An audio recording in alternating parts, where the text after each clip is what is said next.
flags and the play and the giggle of children during worship. It's a happy place. So anyway, I just wanted to share that with you. All of Satan's plans are being ruined right now. Oh, I was going to. Yeah, it was Mom's idea. And then my mom and dad reminded us that we should talk about our marriage vacation. If you are in the Midwest region or you like long drives or plane flights, we are having a marriage vacation in central Minnesota. Let me think. It's the last weekend of September 27th through 29th. And we go away for a weekend and focus on our marriages, but we have strategic time together just alone to talk and to go through things. We did this last fall in Beaver Bay, Minnesota. And before we left, Johnny and I looked at each other and like, okay, we're teaching this marriage vacation, but we are going to be full participants. Yeah. And we went into it like all of the assignments he would give to the couples we would do, because we're like, no, this is for us. And it was so rich. It was so funny to like participate and teach it at the same time, but our marriage was refreshed. And so if you would like to take a little dedicated time away, hear about the culture of marriage from the kingdom perspective, and spend time with your spouse, join us September 27th through 29th. I always teach that the number one thing that you can do for your children is to strengthen your marriage. Period. It's the number one thing. And a lot of times parents are like, oh, I don't want to leave, I don't want to get away, because I don't want to leave the kids alone. Believe me, you driving out of the driveway and waving goodbye is actually one of the most positive, powerful things you can do for your children as they watch you strengthen your marriage together. It adds security to them, but also a strong marriage. Again, it's about culture. Yeah. It's the culture of the home, and it starts with your marriage. And so marriage is the number one priority, and we love just getting couples away into a setting that's romantic and quiet, and to discuss the culture that started where? Genesis 1 and 2. That's where it started. That's the plumb line. That's the plumb line that was dropped. And that was when Genesis chapter 3 happened. I won't go too far. She's looking at me like, where are you going? When Genesis chapter 3 happened, it wasn't the new order of things. Yeah. It was the out of order of things. Come on. And we understand that Jesus came to offer us restoration, so that once again, the culture of Eden, the culture that the Father actually created for us from the beginning of time, especially for marriage, is afforded to us again. Woo! It's very, very exciting. So, should we do this? Yeah. All right, Benny, roll 'em. Monarch is a free-spirited, fun-loving 16-year-old girl. Her parents were of the hippie generation, hence the name Monarch. After her parents found the Lord, they felt her name was prophetic because she has always been a social butterfly. She makes friends easily and often gets invited to every party in town. Her parents remember, well, kind of remember, what parties were like when they were kids. Monarch loves the Lord and has always respected her parents' boundaries, but her peers are getting older and the parties are gaining a reputation. She has a big heart, actively engages in her friends' lives, and loves them intentionally. She comes to you asking if she can go to a party tonight with her friends and other kids from school. She makes the case that all the other parents said it was okay for their kids. You internally roll your eyes as if she took the time to fool all the other parents. You love your daughter's heart, but you feel hesitant to expose her to this potentially dangerous situation with kids you do not know. She looks at you with hopeful 16-year-old eyes, waiting to hear what you will say next. So there you have it. There's Miss Monarch. So, parenting is about voice. It's about hearing the Father's voice. Amy and I feel that in this situation, somebody like Monarch, who is grounded and does know the Lord, she needs to be salt and light into this earth. And so there is that place where we don't need to be ashamed or afraid to send our children into the world. And I'm going to talk a lot more about that tomorrow. You're going to hear a really excited small town country doctor tomorrow. But on the other hand, you are the parent. And so when we connect to heaven and listen to Father's voice, if there is a check in your spirit about what's about to happen, if there's a concern or something that you're feeling in there, then it is okay to have that discussion with her, that you actually went to heaven on her behalf, and there's something about this party that doesn't feel right. And I know that this is sometimes a shock, especially in the way that the culture is flowing right now, that it is okay to say no. Everybody say it. It's okay to say no. Yeah. And I think this is a perfect opportunity to have Monarch go to the Lord herself. Yes. And just say, you know what? I have some hesitations, but why don't you take a little bit of time? Why don't you pray about it and see what the Lord says? What do you feel? How does your spirit feel when you pray about this party? Do you feel life and hope and you feel like there's a purpose to it? If not, then we need to have another discussion. And if she does end up going, and you both have decided it's okay, then there just needs to be lifelines in place if things go differently than Monarch had imagined. And what are those boundaries? What are those places where the must call mom for a ride home places and those kind of things? Yeah. So let's talk a little bit this morning about what if Monarch wasn't connected to your voice? And what if she went to this party outside of your understanding or will? And there's these issues of rebellion, especially in teenagers. This is a hard place to be sometimes in parenting. I want to start, before we even get into that scenario, just talking about some of the things that we've talked about in the last 3 days, because I know oftentimes we get response from parents where it's like, hey, John and Amy, we are really connecting to your message, and we understand being voice-led in our parenting. However, that's not the way that we have been doing it. And so they come to us with a little bit of pain in their eyes, and they say, you know, what now? So now we have a child who isn't listening to us, and we have a teenager that is disconnected from us and doesn't value our voice. So what do we do? Amy?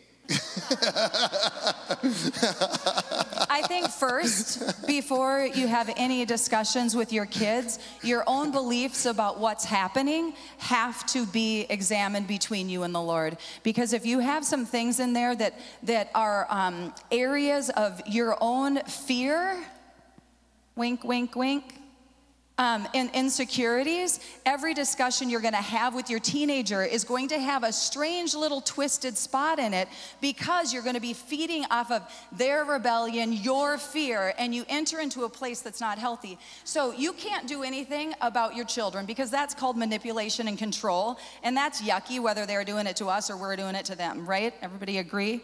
But we can do something about those places of fear and anxiety in our own life. Because when our kids are growing up, toddlers are easier because it is your job to micromanage their world. When they become 16, 17, 18 years old, it is no longer our job to micromanage. It's our job to provide some vision and guidance and occasional bumper pads when they're going out of bounds. You know, like, oh yeah, well, bump. But if we are being led by fear, I don't want them to do this because I'm afraid X, Y, and Z is going to happen. That's so important. Or your own past is prophesying into this situation, which is icky. You know, I experienced, or I made this choice, so I'm afraid that they're going to do it too. When we parent from that place of fear, it is not going to yield the results that we want to see. And so those places, we have to go before the Lord and say, you know what? You forgave me for that place in my past. And I know that you have more for my children. My children are not destined to make the same mistakes I did. My children are called to higher places. They're stepping higher and further. And begin declaring those things over yourself, so that when you go and have discussions with your child who is having some momentary rebellion, they are not rebellious. They're having some momentary experiences of rebellion that we all have. Then you can go into it from a place ready to parent, free from fear and anxiety and worry, able to speak in and release wisdom to them. Yeah, it's so good. I think it's so critical. It's always critical all the way through parenting, but really critical when our kids get older, that we still establish clear boundaries. Mm-hmm. We still establish clear boundaries. Do you have something you want to say? Yeah. What about the parent who says, well, I did that and I turned out okay. So remember, it's about, to make me cry. It's about culture. That's why this is so critical, because we all come from different experiences, and we can pass around this microphone, and we all have different past experiences. But what I love about the Bible, what I love about Genesis 1 and 2, is that we can connect to what the Father's original heart and culture was for us, and we use that as our plumb line. That is the plumb line where things are dropped from. And not any of us have done it perfect. We established that on the first day. None of us have done this perfectly. But all of us have to understand that we point in the same direction. So there may be blended families in this room. Oftentimes that means that there's some pain involved in that, right? And there's a complication, relational complication that takes place. Amy and I aren't going to stand up here and pretend that we have testimony in that, because we don't. Adoption carries another challenge, but it's so beautiful. So there's a lot of different scenarios, but it's the same plumb line. That's the key. It's the same target that we're using. It's the culture of hearing his voice and being directed by his voice. And so that's why it's so important that this isn't just a how-to list, checklist. And by all means, this isn't about, hey, I want my family to look like the Claussens, right? I mean, this is not what this is about. So if you're feeling like that's the goal, please break that off of you right now, because I don't want your family to look like our family. What we're giving you is cultural truths so that you can connect your family and your unique environment and culture into that culture. It's critically, critically important. We establish these clear boundaries with our child. So when Monarch goes to this party, we say, these are our boundaries for you, so that they are clearly laid out, so she doesn't come back and say, well, I didn't know what the boundary was. You establish the clear boundary. If she chooses to walk across the boundary, then what do you do? Well, Amy. So our kiddos, when they're little, their boundaries are really close to mom. You know, when you've got a 2-year-old, you know that if you don't see them and it's silent, you should find them. I mean, that's just, you know, mothering 101. And as they get older, those boundaries expand. And that's a healthy thing for our kids, and it's a healthy thing for us. If we had the same boundaries for a 16-year-old that we have for a 5-year-old, we might be a titch controlling. And so, but if we had the boundaries for our 5-year-old that we have for our 16-year-old, we might not be adequately parenting and providing a safe place for our 5-year-olds. So when we have a child who's a little bit older and they are not obeying and listening to us, to me that says that our boundaries are too big. If they can't manage themselves in that place of obedience within the boundaries that have been established, then it's time to snug in the boundaries. So if you have a child that you said, okay, at 14 they can have a cell phone, but they have not managed that cell phone well, then the cell phone leaves. This is not, that freedom that you have given them is not mandatory. And it is not true that everybody has a cell phone. That is not truth. And so don't let them pull that on you. It's not true. And so if they are not managing whatever particular freedom they have, it is right to snug up the boundary and just explain to them, I've noticed that you have not been doing well in this freedom. And as your mom, I have to pull that back. When you can manage your world well here, we'll try expanding again. And wait, because we want them to step into a place of maturity so that they can do really well in the freedoms that they have. If your children are not doing really well in the freedoms they have, snug in the boundaries. So one thing that's so important, and I think we talked about this even in relation to Jim and Ramona, where there's cultures of making a mistake. And it's okay to make mistakes. And I think it's so beautiful when in a family a mistake is made and it's not like DEFCON 5, you know, wah, wah. There's a place where parents can be not unmoved, but say, you know, it's okay. Let's talk about rapid, prompt restoration. Let's talk about restoring your heart. Let's talk about, because isn't that the way we want our Father in heaven to respond? You know, he's not up there going, oh my goodness, this is such a disaster. You know, what are we going to do with him? He keeps making the same mistake over and over and over again. No, I think he's fairly calm, and he restores us, and he speaks to us like a father speaks to a son, and that's a culture that we can create. It's a culture of leadership, but it's also a culture in our home, and I think that's a beautiful place to be. And as moms and dads, as we begin to walk more in the truth of who we are, we can walk free of shame and guilt that makes sometimes parenting our kiddos when they have made mistakes more challenging. Because if we feel like it is our fault that they have chosen XYZ, or if we would have just done this, and this, that wouldn't have happened, because we feel shame and guilt inside and we've known it all along, and now they're doing this, and that just confirms this place of yuck in the parent. If the Lord can just begin to deal with us so that we can walk free of that as parents, then those unhealthy relationships and unhealthy responses when our kids make mistakes it won't happen quite as much. My husband's a master at that. He is like calm in the face of something going on. I love that. Well, and I really believe this is why Amy and I love having young people even in the room when we're giving this message, because it's always a two-way street. That's what family is. And when we understand that there is a culture of parenting, there's also a culture of being parented. And when our kids can embrace the notion that they have parents that love them, and they have parents that have the best for them, and they put loving boundaries around them, and they actually embrace it. When they actually embrace it, Mom, I'm thinking about going to a party tonight. What do you think? Do you think it's a good idea?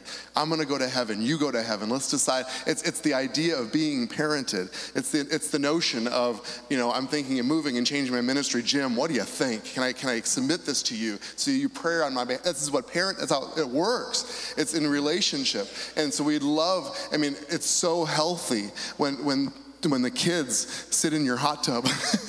How did that come up again? Sit in your hot tub and talk to you about their heart and ask for your advice and lean into what you have. That's the healthy environment that we create. So this isn't a battle. This is a mutual benefit, because if Monarch is supposed to be there because of the light that she carries, then she better be there. And we need to decide that as a family so that she can go and be who she needs to be.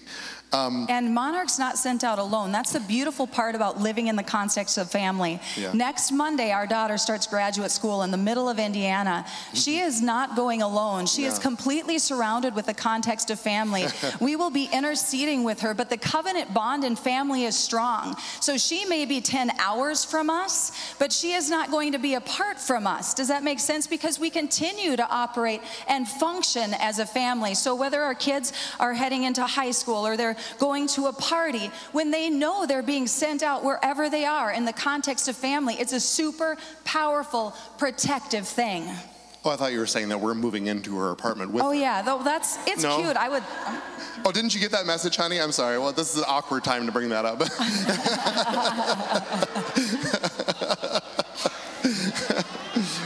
So here's the deal. Here's the deal. So you are listening to our heart, and you're feeling like there's an increase, that this is something that we're moving towards, and you're embracing it, but it hasn't been your culture. This is an okay conversation to have with your kids. And it goes something like this. We have been parenting you without boundaries. And because I love you so much, and because of the new revelation the Father has been giving me and your father or your mother, or you do this together, both, because of that, we are now lovingly going to put some boundaries around you. And we're doing it because we care about you. And I am very sorry for giving you too much space and for allowing you to feel insecure.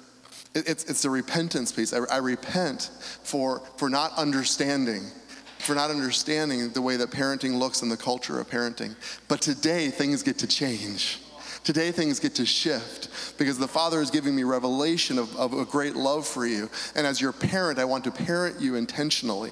And so because of that, because of that, this is the way things are going to look now.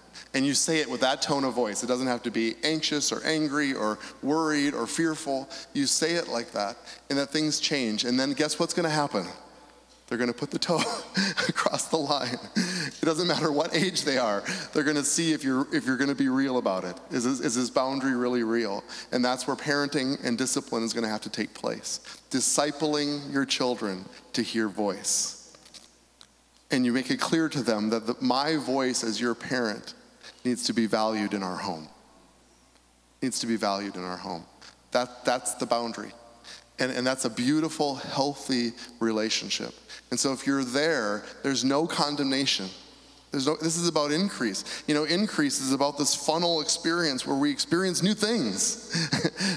It's true about every single walk in our Christian life, isn't it? That we want to go someplace further and maybe experience things differently than we experienced them in the past. That's what it's about. It's about a hope that our future is going to be greater than our present. That's what it's about. And so there's no condemnation in that. It's about receiving revelation and then responding and stewarding it. Is that okay? So we're just flowing here, so go ahead. Do you have another one? No, you. So I just want to speak to rebellion. So, we all, in growing up years, there's like the terrible twos and, the teenagers that everybody dreads having in their home because rebellion is a normal part of that experience. And I just want to cast some vision that rebellion is not a normal part of our children's experience. I want you to look at, if Garden of Eden is our plumb line, what the Lord established from the beginning of time, was rebellion there? That wasn't the purpose, right? We did experience somehow that work out. That was the out of order. The out of order began in the presence of rebellion. And so when you have teenagers, expect them to be respectful. Expect them to speak kindly to you and honor the things that you have to say. And if there is a momentary relapse into some rebellion, it doesn't get to be called normal. And just say they're 15, that's what I should expect. No. Your children are made in the image of God. They weren't created for rebellion, they were created for greatness. So release that over your teens. And when you're parenting your older children, then don't excuse what should be corrected. Okay? I was in my office one day and a lady came in and she came in and she says, I have, sinus pain and cough and I'm achy and she said, I'm pretty sure, I have a virus and she said, is this normal? Is it normal when you have a virus to feel like this? That's kind of was her question. And it was kind of funny because in that moment I just felt the Holy Spirit and I was like, well, it's an interesting way of putting it because, it's called the common cold. It's common, but it's not normal. It's actually not normal for a virus to be attacking your body and causing sickness. That's not normal. It's common, but it's not normal. And I walked out of the exam room thinking about that. I just sat in my office and I was kind of meditating on that. I'm like, how many things in society today that as the more common they become, we actually then consider that to be normal human behavior. And we see it over time. It's that slow evolution of behavior that takes place. And then we watch it on TV and in the sitcoms and siblings destroying each other and kids being rude to their parents and the dundering husband and all these things that we see on TV. And we think that is normal. It's common, but it's not normal. And so when we talk about rebellious behavior, we talk about sibling rivalry. The Lord is doing so much right now with brother and sister relationships. I'm telling you, I get so excited because there's just something that He is bringing healing to because sibling relationships are so valuable to the kingdom, so valuable. And so there's some healing and some restoration that's taking place in that. And so we always have to keep in mind common versus normal, Can I just move on to something? We should wrap up soon, though. Yes, we should.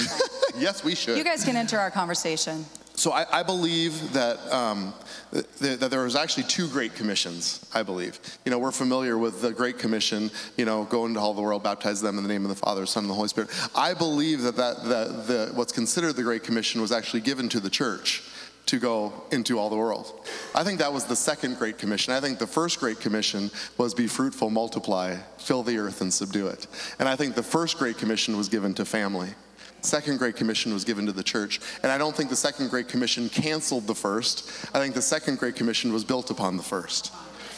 And when we were given the instruction to be fruitful, multiply, to fill the earth and to subdue it, the word subdue is the word kabosh. You ever heard the expression to put a kibosh on something? That's the word. And the word, this is the best one that I could find today. I went all around camp looking. The word kibosh is actually the word footstool. That's actually what it means. And the literal interpretation of the word kibosh is to put under your feet. So the Father actually created a culture on this earth that we were supposed to fill it, and the enemy and his ways were supposed to be put under our feet. Put under our feet. It's kind of what we've been talking all about in camp today. The tactics of the enemy are sort of ridiculous. That's what kind of we're learning. We laugh at it because we actually have been given authority. We were given authority in the garden. Jesus came around and said, all authority has been given to me in heaven and earth. Now you go and do it. We actually walk in his name. We walk in his authority. So I believe that we as families actually, again, operate in the authority and the power that we were given from the very beginning of time, which was to subdue the earth. I think it's our mandate that was still given. So I believe that anybody subdues, of course, the enemy is subject to the Spirit of the Lord and to us and the Spirit that lives within us. But I really do believe that there is a unique authority given to families, given to mothers and fathers and grandmas and grandpas. And so often people come to us and say, not only are my children living in rebellion, but they have completely walked away. We have a prodigal. We have somebody who has actually left the house, and our heart is aching. What do I do? What do I do? And the truth of the matter is that, number one, only the Spirit gets to bring real change, right? It's the Holy Spirit, so there's not a whole lot you can do. However, our battle is not with flesh and blood. Our battle is the principalities and the powers. And I believe that we have authority to actually subdue the enemy and the influences that the enemy has over our children. I believe that we have like a strong, powerful authority to actually remove the veil that is over our children's eyes that are causing them to make bad decisions. See, our children have to make their own decisions, right? We can't make them. We can't, and in fact, it's not really even a legal prayer to say, Father, make them think like me. Make them think. That's not a healthy prayer because they have to make their own decisions. But we do have authority over the principalities and the powers that influence them and actually cause them to not see clearly. And so, grandmas and grandpas, you have an authority over your children and your grandchildren to pray and to warfare on behalf of them and say, remove the veil so that they can see clearly and that they can make right decisions. Make right decisions. That's what you do. You love them like crazy and you put the enemy under your feet. That's what you do. There's not a whole lot else to do because it's the wooing of the Spirit that actually causes real change. And so many parents want to say, I have to do something. I have to hit them over the head. I have to drug them. I have to drag them. I have to do something that's going to somehow change what they're doing and the bad mistakes that they're making. And it's painful for parents to see their children making mistakes in this world and walking away from the Spirit. But then what I am saying is let's rise up. Let's be the mama bear. Let's go after the one that has deceived our children and put him where he belongs, under our feet. This is the picture I want to etch into your brain. I like physical pictures. I want you to remember this. This is the standing that you have as an authority, as a parent for your children's lives. Grandmas and grandpas, just stand up. If you're a grandma and grandpa in this room, stand up. Because the enemy may tell you that you're done parenting, that those years are past. Well, I'm telling you, no. This is a role that you actually have been given. It's the first Great Commission given to us as families. It's put the enemy where he belongs, right? So just put your hands out. Heavenly Father, I just release a spirit of impartation over grandmas and grandpas in this room, that they would operate in an authority and in a power, Lord God, for their children and for their grandchildren, Lord God. That they would understand their role and their place in this earth, this place of authority that they carry for their children. And that the enemy does not get to bring influence, does not get to bring condemnation, does not get to bring wrong decisions and pain and sorrow and addiction. If there's addiction in your family, right now it's being broken, it's being put under our feet, that those things will no longer have appeal in your child's life. And if you are here in this room and you have a child who has walked away, we're going to say this together. It's time to come home. Say it. If that's you, say it with your voice. It's time to come home. It's time to come home. It's time to come home. We make a proclamation with our voice, and we say it out into the heavenlies, and we say it out to the gates of hell. It's time to come home. Then you say it, and you say it, and you say it. Huh. And you feel the hope rise. Come on. So what we're doing here today, and I'm super excited about this, we feel like we've been talking all week, and we'll continue to talk about the voice, about hearing Papa's voice. And we feel like it's so critically important that we connect to the voice. And there may be some people in this room that are like, yeah, that sounds like super interesting, but I'm not sure I've ever done that. Like, what are you talking about, connecting to his voice? Like, you're not sure that you really hear. And, we feel like it's important because we're trying to mix some of the cultural aspects with some of the practical pieces of walking this out. Because, when we leave and we get in our cars and go back home, it's like life. Sometimes camp is mountaintop experience, but we have to go back and we get to do life, right? And so we're talking about the voice, and there may be some concern in this room, like, I'm not exactly sure what you're talking about. And so our daughter, Emma, who we've been talking about, she's been leading worship. She's off to Purdue in a week. We're going to have her come up and just share some real practical, everyday advice about hearing Papa's voice. Doesn't that sound fun?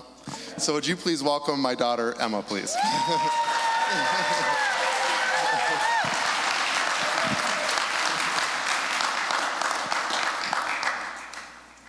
Hi. Hey, Benny, can you put that slide up? Hey, thank you. So I'm super duper excited to be able to speak on this today, just because it's one of my favorite things of all time is listening to Daddy's voice. He's, sorry. Hearing his voice and hearing what he has to say to me and coming to him whenever I need anything, it's one of the greatest privileges that I think we have as Christians. And it breaks my heart that there's people that don't walk in that haven't stepped into that and don't know that they have access to that. And so today I just want to unveil and take the lid off of what we think needs to happen in order to hear his voice, if we think it's hard, or if we think it's difficult, or if we think we're not qualified. I just want to blow that away and say that's not true. He's always speaking. He's always wanting to speak, and his voice is always good. It's always kind, and it's always accessible to each and every one of us. So there's just a few points that my dad made, and I'm just gonna kind of go through them one by one and just kind of unpack each of them. So the first one is he's always speaking. I think so often people go through life and they're like, well, I speak to God. I heard him once, like last year. And it's just these moments where heaven becomes super thin, and it's like all you can do is hear his voice, and then you leave the room and you're like, well, that was good. I can't wait till next year when we get to do that again.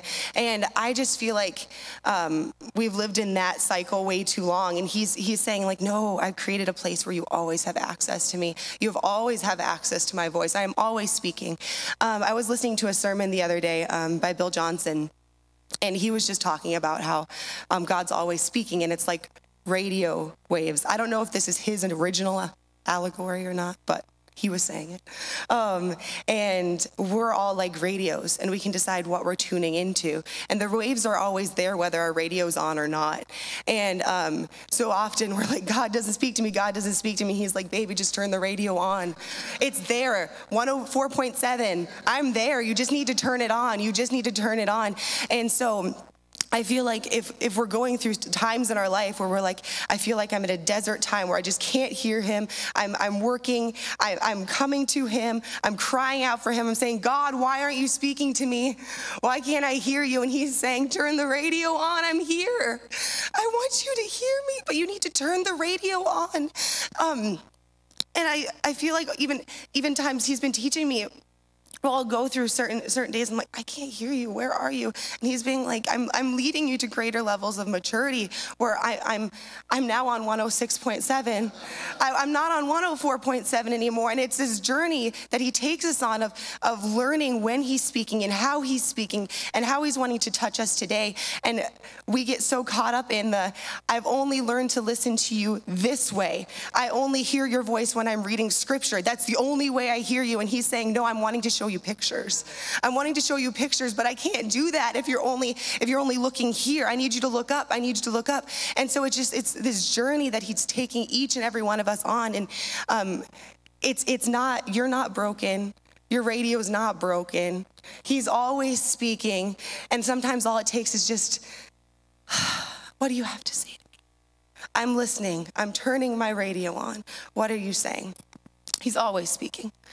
Everyone can hear his voice. I kind of touched on that. You're not that unique where you're the only one who can't hear his voice. He didn't create you wrong. He didn't put you together incorrectly. You can hear him. Your kids can hear him. He's always speaking, and when we're willing to position ourselves towards him, he's always going to talk to you. He doesn't hide himself from us. And if we feel like he's hiding, it's just because we haven't looked in the right place yet. He's always there. He speaks in many different ways. This is one of my favorite things. Just learning the different ways he's wanting to interact with each of us. I have certain ways that I'm like, I just know it's him. But we all hear differently. Sometimes we think, oh, it needs to be like an audible voice, like we actually hear words in our head or we hear words through our ears. For me, it's not always that way. It does happen that way. I get a lot of pictures, and they're usually very weird, and so that's kind of my cue. And like, oh, I think that's God. I'm not a huge like imagination person, so whenever I see things, I'm like, oh yeah, that's not me. So pictures is a super easy way, and you just ask him like, okay, so I see a horse, what does that mean? And you just kind of follow the story that way. My favorite way to hear him is through songs. I get music a lot from him, and it's not necessarily like Christian music. It's just like, I don't know if okay, here's like an example. So I was driving to work one day, and I was feeling exhausted, and I was feeling hopeless, definitely hopeless, and where it's like, God, no matter what I do, I don't feel like I'm enough. And I'm showing up to work, and I feel like he's called me. I was just waiting tables at a restaurant, and I'm like, I feel like there's more to this than I want to show up and I want to make a difference, but I feel like I just show up and get the job done and I leave, and I'm like, I'm not changing anything. I'm not enough. You haven't created me to be enough. All those lies that were going through my head. And right away, instead of hearing something from him, I got the Bruno Mars song, Just the Way You Are. I just started singing it. Here. Bear with me. It goes, when I see your face, there's not a thing that I would change. Girl, you're amazing, just the way you are. And when you smile, the whole world stops and stares for a while. 'Cause girl, you're amazing, just the way you are. And I just sat there and I'm like, oh, that's what you think of me? You think I'm amazing just the way I am? You've created me to be enough. When I smile, people change. When I smile, atmospheres change. And that's one of the ways I hear him. is just through music. And one of my favorite things about music is you can walk around singing music and nobody thinks you're weird, but you're just declaring things over and over and over again. And so I'm walking around work singing, I'm amazing just the way I am, and I'm declaring it over myself over and over and over again, and people are jamming with me. You know, like people are then, they catch on. And so I think music is a super easy way that I personally hear him. Just because I like music too, so it makes me happy if he's going to speak to me that way. And I love Bruno Mars. That's beside the point. But there's different ways you can hear. We have not even scratched the surface of every way that he's going to hear. So if you're like, I've never heard of somebody hearing like that, it's fine. Like, you do you. With him, he'll speak to you in crazy, crazy ways. Just start asking him to open up new ways because he's wanting to touch you in new ways. Okay. Pay close attention to the inner voice. So the inner voice. I would say the inner voice is kind of that little feeling. You know, I don't even know how to describe it other than just like, you know, it's just there. It's always there. And when you're entering into a conversation, sometimes there'll be that little, say this, or don't go there, or you know, it's just that little. I don't even know how to explain an inner voice, but you know it if you felt it. You know if you've had it. But he's always leading us and he's always guiding us. And sometimes we think to hear God's voice, it has to be words, has to be these big ideas. And sometimes hearing his voice is just like, go sit by that person. It's just that feeling, that little, I should go over there. I shouldn't go over there. Like, that's his voice. That's still him. That's still him speaking. Inner voice. I don't know. Any other thoughts on inner voice? Don't really know how to explain that. Well, I think really the key to it is trusting it. Because, you know, I think there's that place where he speaks to you, you feel something, he's wooing you, and then it's so easy to just say, well, that's not him. That would be inappropriate. It would be, you know, we were just worshiping the other night, and he so clearly said, go over to that girl and give her a hug. And I was like, I mean, I honestly, I was like, well, you know, I don't know her, you know, not sure, you know, it might be weird. And so I just kind of came up to, like, okay. So I literally kind of went,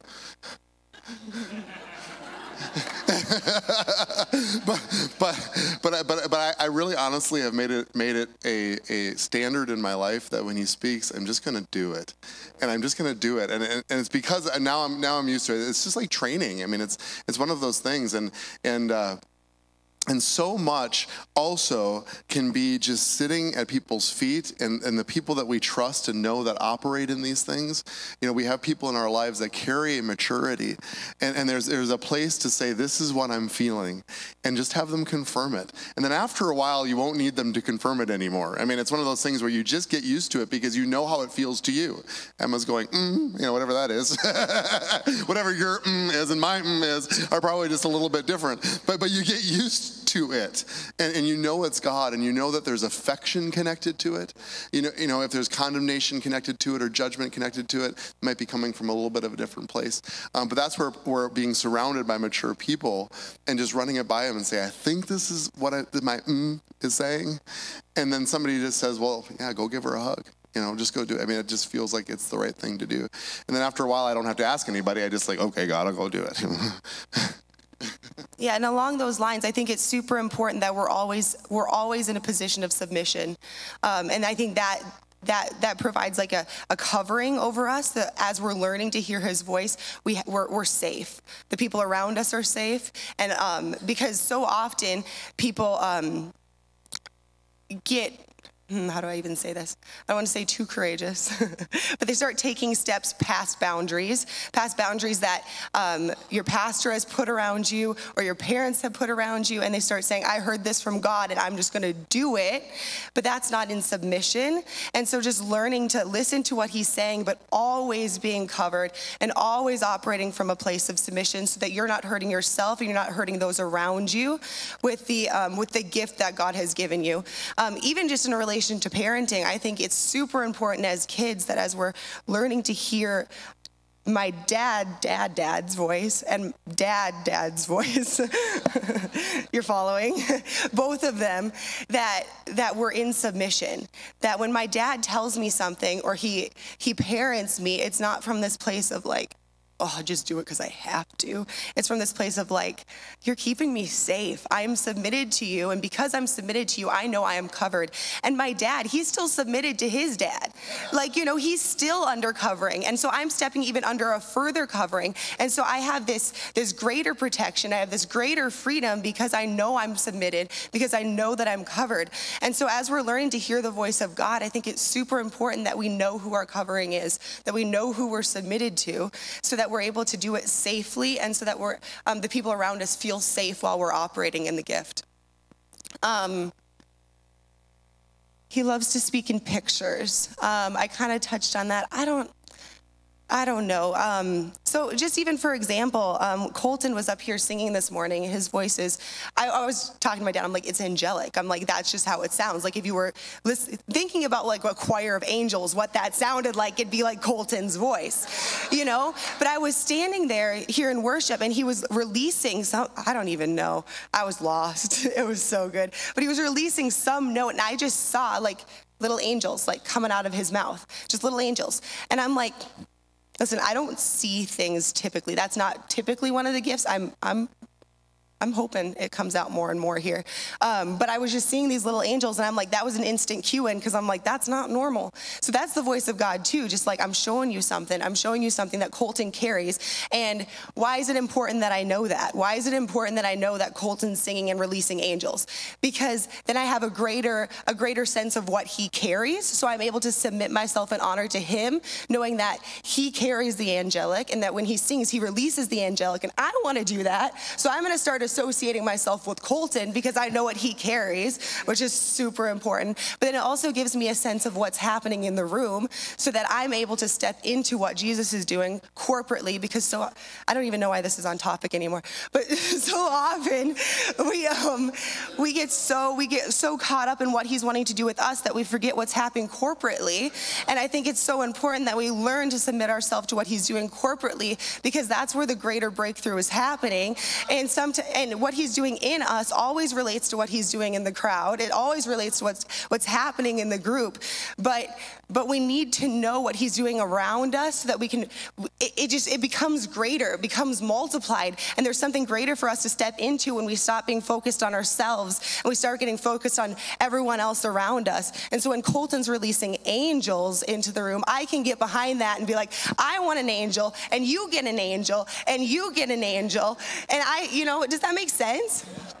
Anyway, he loves to speak in pictures.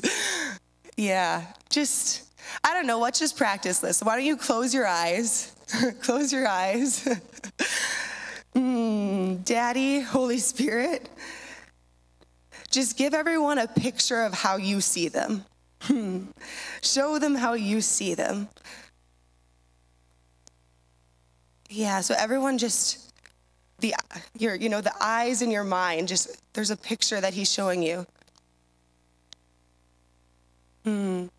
I see a little daisy. He's saying, you're so perfectly delicate. I don't know what that means. It sounds good. I like that. But that's what a picture is. It's just that little thing that's like, oh, that's me. That's how you see me. Like just doing that throughout the day is, it'll wreck you, I promise. Just that little moment of like, Daddy, how do you see me? Sometimes it'll be a picture, sometimes it will be a song, sometimes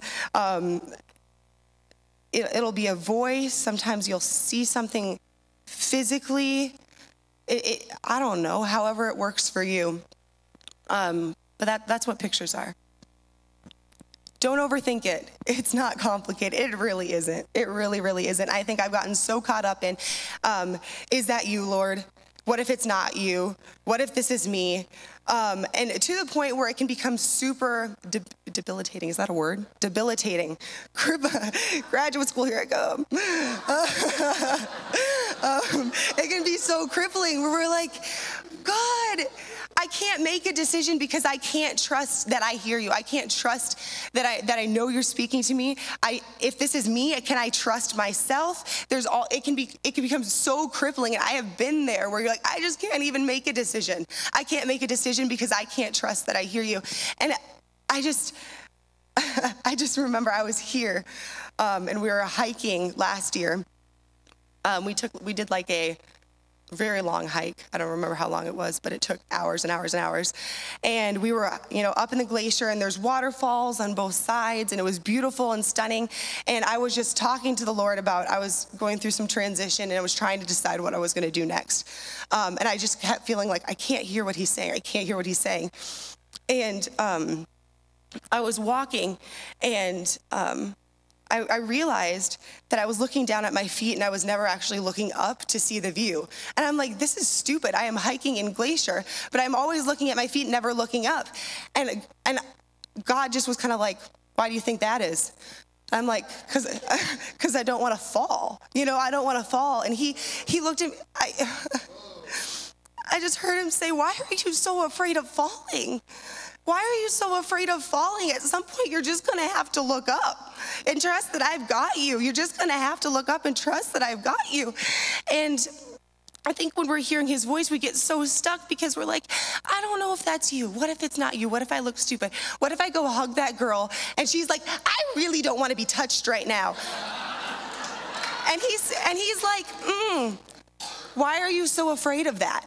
Why are you so afraid of that? Sometimes we overthink it to the point that we get crippled and we get stuck, and we're holding on to our own breakthrough. We're holding on to the breakthrough that belongs to someone else because we're too scared of what if we don't hear him well? What if we don't hear him right? And I feel like that needs to shift. I feel like that needs to change. You hear his voice very well, and you have the mind of Christ. And when you have the mind of Christ, you can trust your own thoughts. You can trust your feelings, you can trust your emotions because they're his. They're his. And if it smells of fear, if it smells of anxiety, if it smells of, anything that's not peaceful, that's not him. It's really that simple. If I'm stepping into it and I'm like, I feel like this is something he's saying, and I feel peace, and it's going to release love to someone else, I feel loved while doing it, it's probably him. If I come over here and I'm like, oh my gosh, I am terrified, I feel like puking, but I also feel like if I did this, they might feel like puking too. It's probably not him, And so it's really that simple. Just follow his love, follow his joy, follow his peace, and you're going to be able to release something to someone else. And you're going to be able to hear what he's wanting to say for yourself. Just don't overthink it. Really don't overthink it. It's practical steps. You just have to just take that step off and be like, I think that might have been you. What's the worst that can happen? Why are you so afraid of falling? He's got you. He's going to catch you.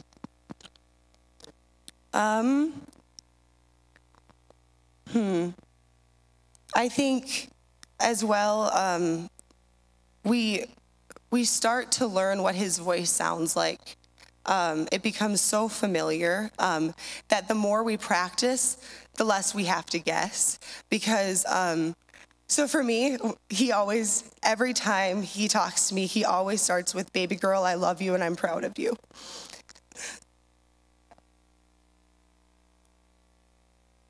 He always starts with that. And that's my instant cue in to be like, oh, that's you. Hi. You want to say something to me. You want to say something to me.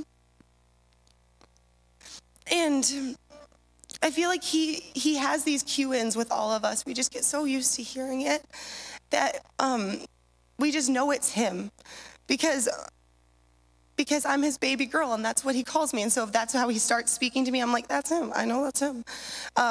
It was funny because we were behind stage before the skit, and Jeannie I couldn't hear anything you were saying, but you sounded hilarious because, it was an uproar in here. People were laughing all over the place. And John's like, oh, that's Ruth's laugh.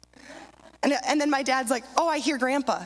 And he's like, oh, that was Mom. And they're all sitting back there picking out the laughs of everybody in the crowd. And I feel like when we know God's voice, it's super simple. There might be a lot of noise around us. There might be a lot of people talking, but we're like, ooh, that's my daddy's laugh. That's him wanting to talk to me right now. And the more familiar we get with him, the easier it's going to be to understand what he's saying and to pick him out even when there's a lot of noise and a lot of chaos happening around us. I always laugh because my dad has one of the most distinguishable, recognizable laughs that carries. And when you're a child trying to go to sleep and he's having a good time downstairs, you can't sleep. It echoes, it reverberates. But I was working one night at the restaurant I used to work at. I'm so glad to be done. It was good in the season. People are hard sometimes. We can laugh. It's okay. We can laugh at that.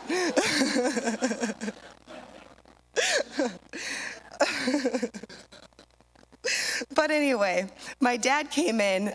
He was meeting one of his friends for lunch, and I was back in the kitchen.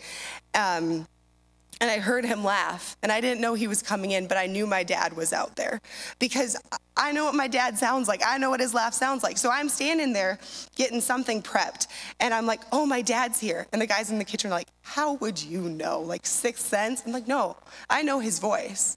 I know that laugh. And that's just how it is with God.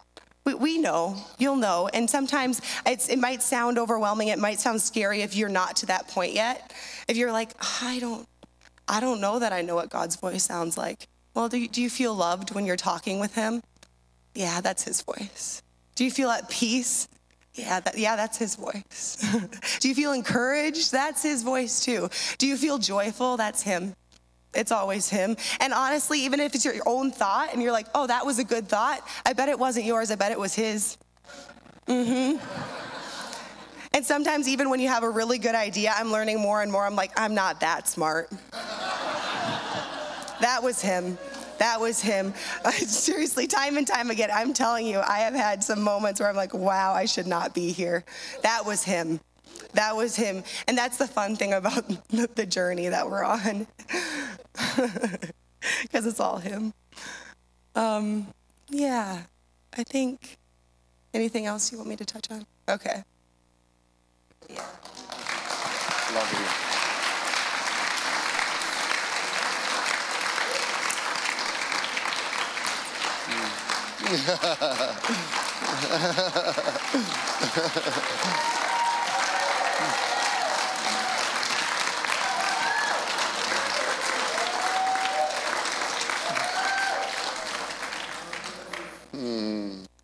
I'm just a little proud.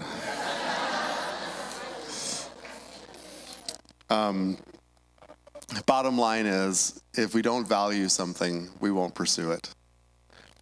And, again, our title is Value the Voice. And if we value his voice, when we realize how important it is, when we realize how important it is for our lives, when we realize how important it is for our children, then we pursue it. And so I'm giving you homework. This is your homework, okay? Your homework is, when you're eating lunch, you're walking around talking to somebody, ask them how they hear. Emma gave some examples. Share some stories, because that actually strengthens our hearing muscles, if there is a hearing muscle, right? But you guys can't have Sue Olson, because that's mine. I'm going to go talk to her. Susan. She's off limits. Aren't you curious? No, honestly, anybody, just say, do you feel like you hear? And give me an example of how you've heard in the past. That's your homework, okay? Stand up.